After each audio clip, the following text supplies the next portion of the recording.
My name is Lena Whitaker. I'm 32 years old. And I used to believe that lies announced themselves loudly. I thought deception arrived with shouting, with caught text messages, with dramatic confrontations that split a life cleanly down the middle. I didn't know that sometimes it slips in quietly, disguised as reasonableness, dressed up as a boundary you're expected to respect. If you don't want to seem difficult. It began with a message that looked harmless enough on my phone screen. I'm sharing an apartment with someone from work. Don't make it weird. That was it. No explanation. No warmth. No invitation to ask questions. Just a statement followed by a preemptive warning. I read it again and again, waiting for some hidden softness to appear. Some signal that it was meant playfully or casually. Something that reminded me I belonged in his world. Nothing came. I replied with 2 words. I won't.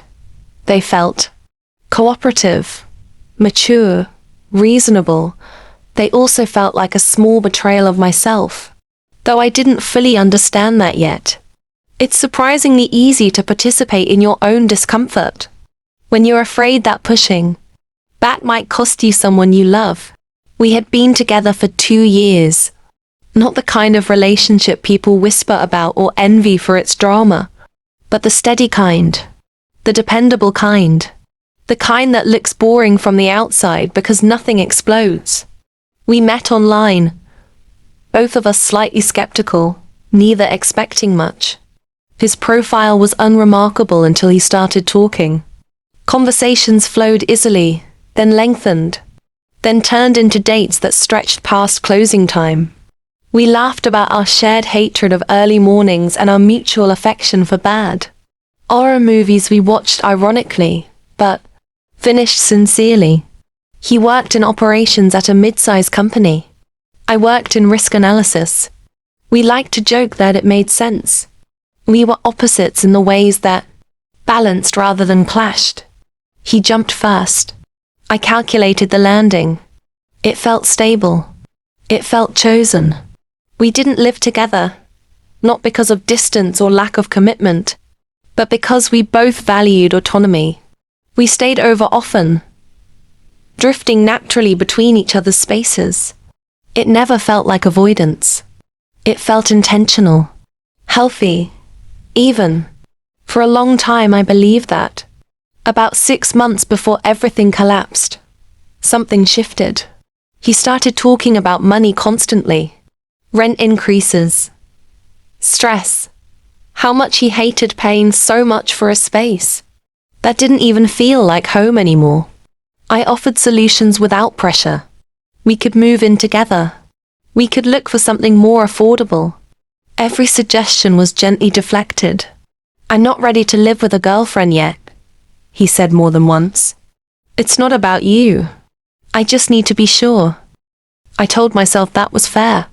That patience was respect. That pushing would turn me into the kind of person I didn't want to be. But the complaints didn't stop. They piled up. Until one night, halfway through a movie, he mentioned that a coworker was also looking for a place. Maybe we'll get a 2-bedroom together, he said, like he was commenting on the weather. I paused the movie. The room felt suddenly too quiet. Would that bother you? He asked. I said no.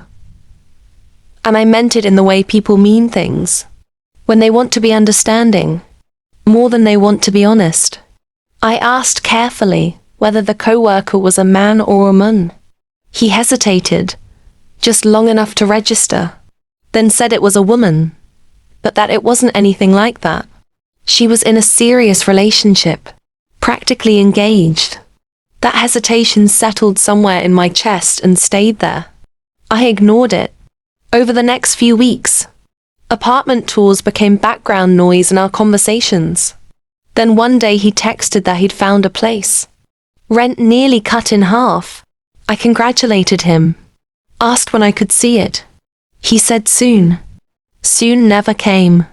He moved, and with the move came distance. Texts slowed. Plans dissolved. Excuses stacked neatly, each one reasonable on its own. overwhelming in accumulation. By the third week, I had seen him once. Then came that sentence again. Don't make it weird. I didn't sleep that night. I stared at the ceiling while my phone lay face down beside me, as if it might explain itself if I didn't look at it directly. The words weren't what haunted me. It was the tone. Defensive. Final. Like a door being locked from the inside. By morning, unease had sharpened into something I couldn't ignore. I scrolled through old messages, searching for something tangible. An address. A photo. A shared moment that confirmed the reality he'd described. There was nothing. No lease celebration. No paperwork. No transparency he'd once offered freely. At lunch, my chest felt tight enough to ache. I told myself I was being paranoid. That stress made people distant. That moving was exhausting. But my body didn't believe the story my mind was trying to sell it. So I drove. The building was nicer than he'd described. Polished, expensive. The kind of place that smelled faintly of money and intention. I parked across the street and waited, hating myself for the waiting more than the being there. When he stepped out, he wasn't alone. She walked beside him easily, laughing.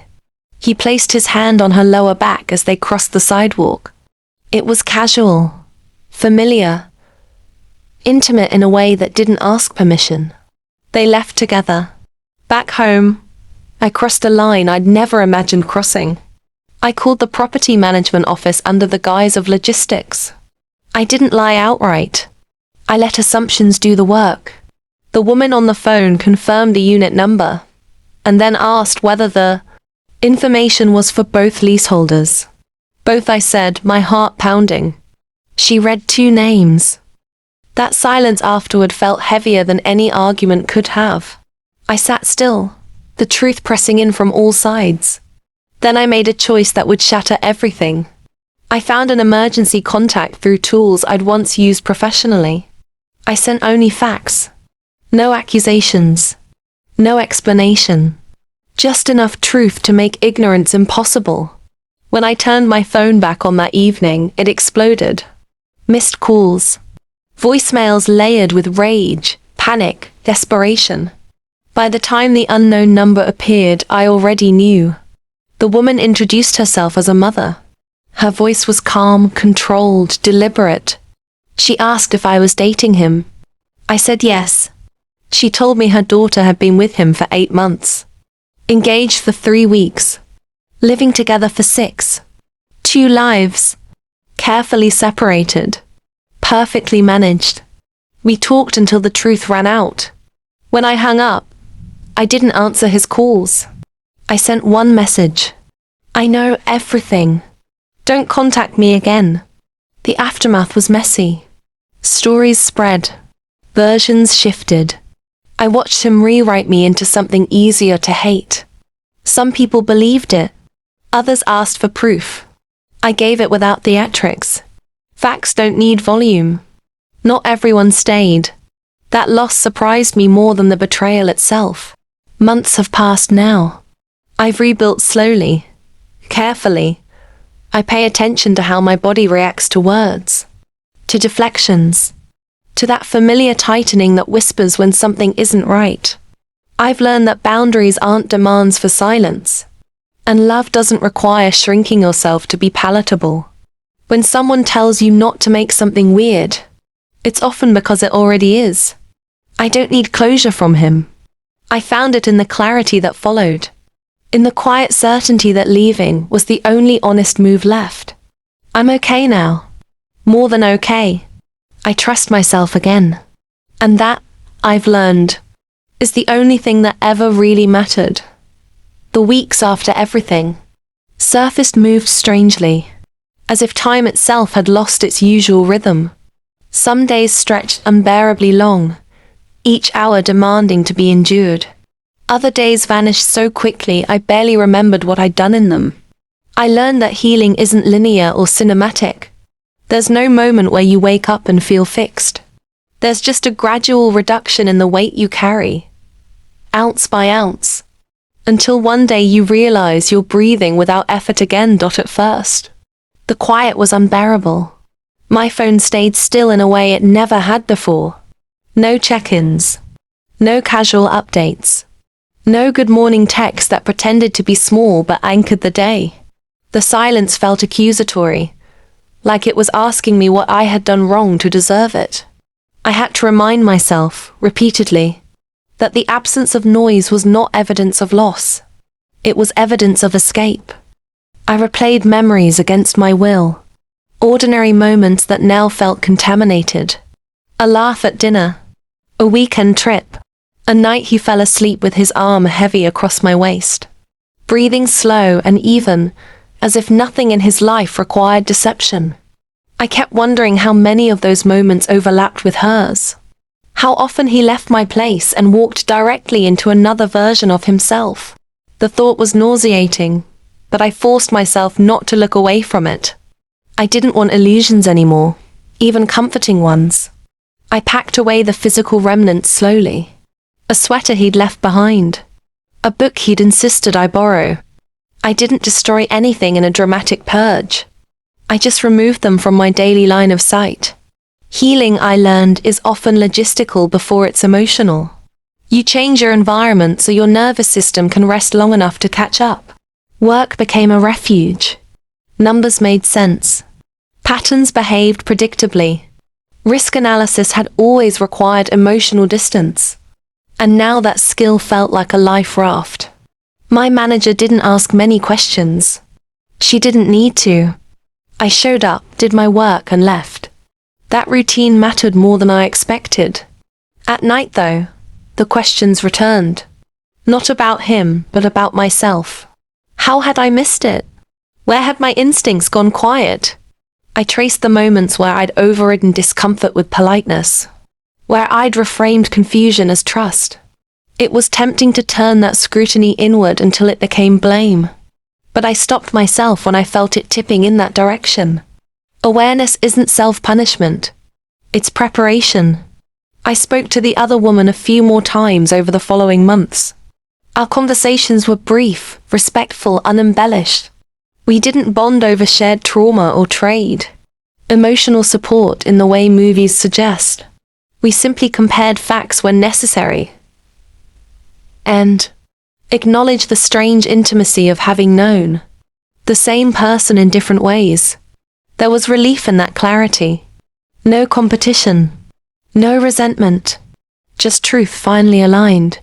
She told me about her move. A job she'd accepted almost impulsively, just to get out of the city that held too many false memories. I admired that decisiveness. I stayed. Not because I was braver, but because my life here hadn't been built around him. That realization surprised me. I hadn't disappeared as much as I'd feared. I'd just been overshadowed. Occasionally, his name surfaced through mutual acquaintances. Each update felt smaller than the last. Less myth, more reality. Consequences accumulated quietly. Not as punishment, but as gravity. I didn't take satisfaction in it. I also didn't feel obligated to care. The letter stayed in its drawer. I never reread it. I didn't need to. Its existence alone was enough. It represented the version of him that wanted absolution without accountability. Forgiveness without repair. I didn't owe him either. Dating again felt strange at first, like stepping into unfamiliar weather. I noticed how attentive I was to inconsistencies now. How quickly I clocked vague answers. Deflections disguised as humor. Over-explaining where simplicity would have sufficed. I didn't interrogate anyone. I just listened. When I finally met someone I felt comfortable seeing more than once, I didn't tell my story dramatically. I mentioned it plainly early, as context rather than confession. He listened without trying to fix it, without asking me to soften it. That alone felt revolutionary. I'm not naive anymore, but I'm not closed off either. There's a difference I didn't understand before. Trust isn't blind. It's responsive. It adjusts when new information arrives. It doesn't demand silence to survive. Sometimes, usually late at night, I think about that first message again. The one that told me not to make it weird. I understand it differently now. It wasn't a request for peace. It was a warning that truth would disrupt a carefully maintained illusion. I didn't make it weird. I made it honest.